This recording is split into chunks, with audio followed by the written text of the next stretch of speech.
Hello and welcome to Covering Coven, a show where we discuss last night's episode of American Horror Story Coven.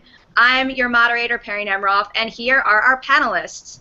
Hi, I'm Alexis Saarela. Hey, I'm Allison Ullrich. Hi, I'm Megg Hochbaum. Hello, I am Sasha Capelli. So last night in Boy Parts, we watched Zoe and Madison try to stitch poor Kyle back together again, while Fiona continued her pursuit to find a way to be young and wrinkle-free forever. Meanwhile, Cordelia tries to fix an anatomical problem of her own, her inability to conceive. So everyone here has their own agenda, but in a way, everyone's kind of looking to achieve the same thing. Sasha, you want to elaborate on that? Yeah, it seems to me that the theme so far running through the first two episodes are life. All the women, most of the witches want life. Sarah Paulson's character, she wants to create life, and she's having a problem. Well, she was having a problem doing that until that awesome ritual. Then they Frankenstein Evan Peters' character back to life. They curse Kathy Bates with eternal life. Jessica Lange wants eternal youth. It just seems like it's running through both of the episodes. Even though there's like psychics and such in other areas, it just seems like all these witches want is just to achieve life and to have somehow to go through all the years looking pretty good too. Jessica is super concerned, and Angela Bassett looks super rad and young and beautiful. So I feel like all they want to do is create more and more life. So I'm interested to see where that's taken through the rest of the season. Because it seems like they're pretty successful with Kyle, even though he's a little Frankenstein-y throughout the episode. They find a cure for that with Lily Robb. So I'm excited to see how they create more and more organic and like man-made life. The best part about that whole scenario, too, is it kind of makes that Misty Day character so necessary. Like, she might have died in the first episode, but she's not going anywhere now, because no one can do this type of thing without her, it seems like. Right. And she just kind of like, even when they had the life ritual with Sarah Paulson and her husband, it was really cool, because when the fire burst up with the circle, it could not be more symbolic of life, but also super ritualistic. And even though, like, I guess you can say sex is a ritual, it was even more witchy and kind of like how do you call it, like down to the bare bones, like caveman ritual, let's make a baby. So I thought that was awesome. And now let's move into the topic of lineage. We got a good sense of where Queenie came from thanks to her flashback and a quick discussion regarding where she got her abilities. So Meg, where do you think that storyline could take us? I'm interested to see what kind of a conflict actually comes out of this, because Queenie's a human voodoo doll, and we get to see that in her Detroit flashback. And then they mention that she's a descendant of Tituba, who's one of the slaves who was in the original Salem witch trials that's actually part of real folklore. And when I believe Angela Bassett mentioned something about Tituba and how that was where they got their original magic from, I'm wondering if maybe there will be a struggle at some point. Even though Queenie's in the house, perhaps she'll end up maybe like getting pulled over to the other side, or maybe trying to choose sides, or something along those lines. I'm curious to see where they'll end up going with that.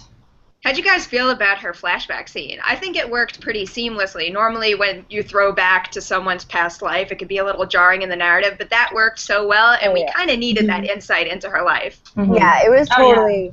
It was totally perfect and gnarly too, and I actually had the same thought that like she might be going to the other side because of her lineage. So I'll be excited to see that. See, I don't think she is going to go to the other side. I think she's going to put Kathy Bates in her place and make her pay for everything she's done, including knocking her out in the first episode. Good call, yeah. But that was a pretty vicious blow to the head. You could argue that that is the other side, because if, Jessica Lange she's kind of working with Kathy Bates. I mean, I know she's keeping her prisoner, but I think that, we're going to see some repercussions of that pretty soon. And also, I think when Kathy Bates called her slave girl or something, she goes, who do you call him slave? And then we see coming up soon, Kathy Bates becomes the maid. So I kind of like that they're switching that around on him. True. Yeah. Speaking of that, let's cross over into the theme of kind of family and loyalty. Alexis, what are your thoughts on Zoe's reaction to the interrogation specifically? Because that really opens the door to that issue. Yeah, well, it's very interesting that we have, set up that these young women are all kind of outcasts socially or from their families, even rejected by their families, and they have to form this new Coven family. So I was kind of shocked that Zoe flipped so fast on the cops. Like, I didn't, the pressure didn't seem to be on so much, but I guess we're supposed to see her as the innocent. But I found her a little annoying in that scene. But then it led to that great Jessica Lange scene, all about how they do have to circle the wagons and work together. And I look forward to seeing that if they become actually bonded as a coven. It's weird, in that moment, the family vibe almost breaks down because she kind of chickens out and gives everyone up, but at the same time, it brings them all back together. And, like, Fiona is the key component to that. She is not going to let any of these girls slip away, and I love that motherly figure feeling.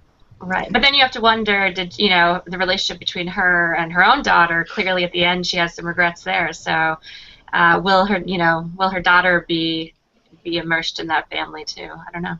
Speaking of that daughter, where did her husband come from? Does he live in the house? He just popped up out of nowhere. He just kind of showed up and was like, I'm here to give you a baby, so let's wait for him. And why couldn't he have been played by Dylan McDermott? I know! True. Adam Levine. Adam Levine, yeah.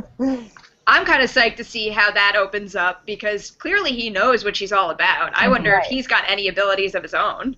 He seems very well schooled in that whole area because he jumps right into that ritual like he knows what he's doing. Yeah, he was super comfortable with the whole, which I kind of dig. Like, I'm glad like it wasn't this hidden power of hers that she had to hide from her mortal husband, which we don't even know if he's mortal yet. So I'm kind of glad he just kind of suggested, let's do a ritual to pop a baby in you. I thought that was cool that we didn't have to go through that whole, it's a secret, I'm a witch. Like, at least she's out with it, so that was cool.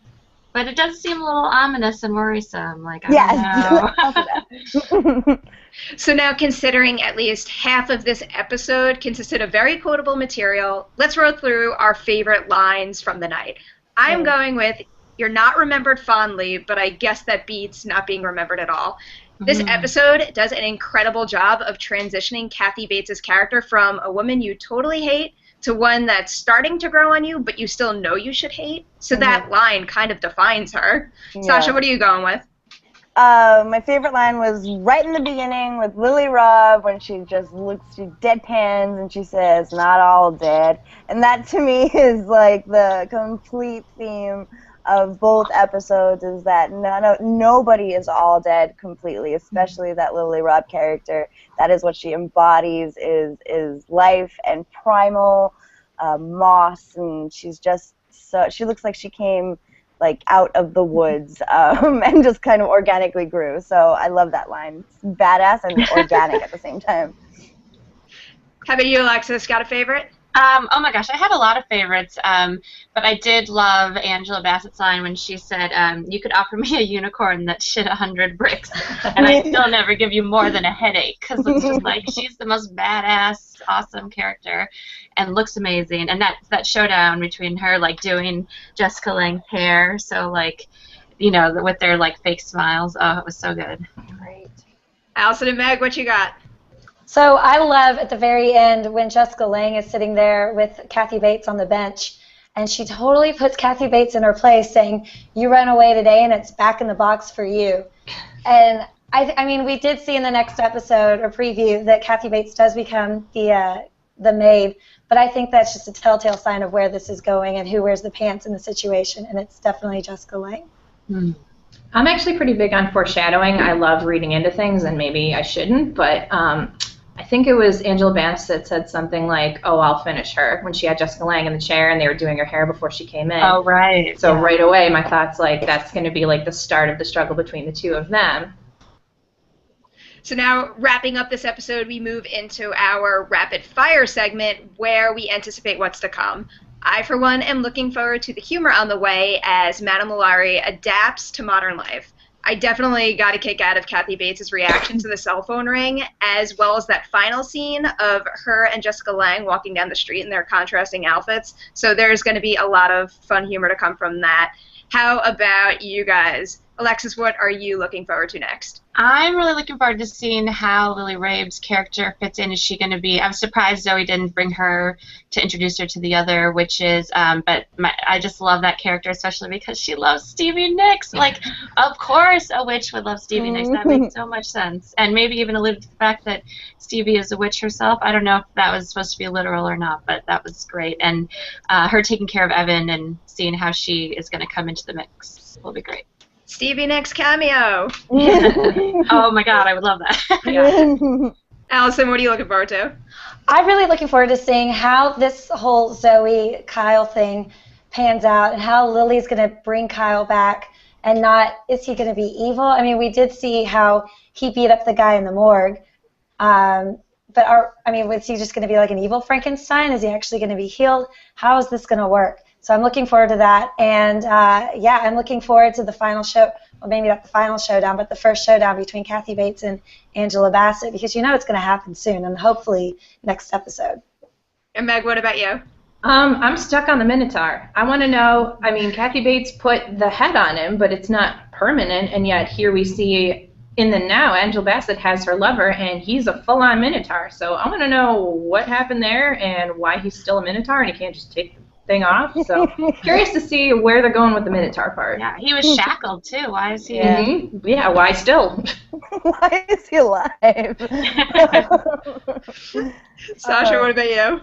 I can't. Two things. I can't wait for more because there's so many diva moments between pairs of witches this season, and Angela Bassett and Jessica Lange's diva showdown was just ridiculously amazing. And when she was cutting her hair and the quotes she was using, just what Jessica Lange was saying and where the camera was at for the whole thing, the way it was kind of like lower than Jessica Lange and what she was saying. I can't wait for more moments like that because it even seems like Zoe and Montana, like they kind of even have a diva showdown kind of thing going on. So I can't wait for more couples of witches to kind of intermix and have their moments together. And I also can't wait for more rituals because it's exactly what I wanted.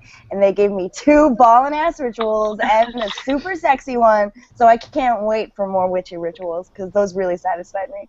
Yeah, also, did they marry, Zoe was like, did we just marry the devil? Like, yes! That's going to come into play. And it was great. So that's all the time we have for this week. Be sure to watch American Horror Story next week, subscribe to our YouTube channel, Shock Till You Drop, and join our discussion the day after the episode airs. We'll be doing this all season, so stick with us. Also, be sure to comment or post your own video responses. We want to hear what you think. Thanks for joining us, and until next time. Bye. Bye.